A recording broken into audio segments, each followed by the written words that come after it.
À partir des variables et des schémas, on peut facilement déduire les formules pour les miroirs courbes.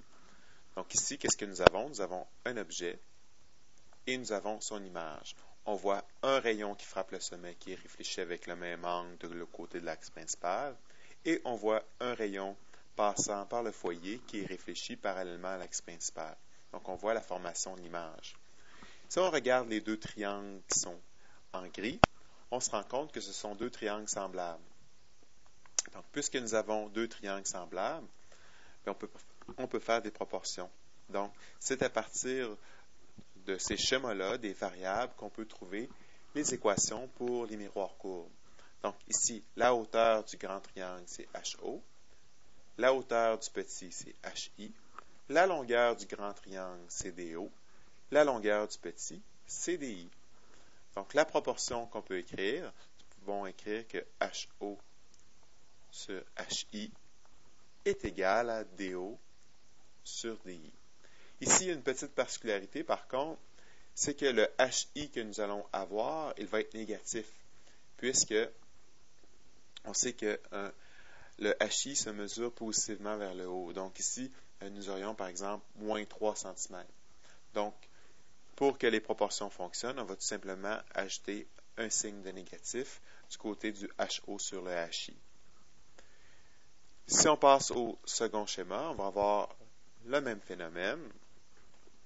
Donc ici, les rayons qui sont illustrés, un rayon qui passe par le foyer qui est réfléchi parallèlement,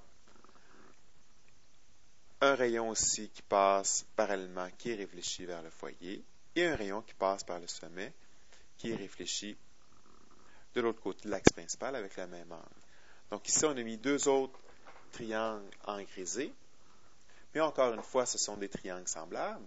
Donc, la hauteur du grand qui est HO, la hauteur du petit qui est HI, qui est cette hauteur-ci. Ensuite, la longueur du grand triangle qui est LO, la longueur du petit qui est LF. Donc, qu'est-ce qu'on obtient? HO sur HI est égal LO sur la longueur du petit, LI. Encore une fois, puisque notre HI nous est négatif, donc on va ajouter un signe de négatif du côté du HO sur HI. On poursuit.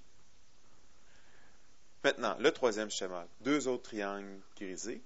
Donc, le triangle qui est ici et celui-là. Donc, si on prend le gros triangle, sa hauteur, c'est HO. Le petit, la hauteur, c'est HI. Maintenant, la longueur du plus gros, c'est LF, entre le sommet et le foyer. Et la longueur du petit triangle, c'est LI. Encore une fois, un signe de négatif pour montrer que notre HI mesuré ici est négatif. Donc, de cette façon-là, on va annuler le négatif du HI pour que les proportions fonctionnent.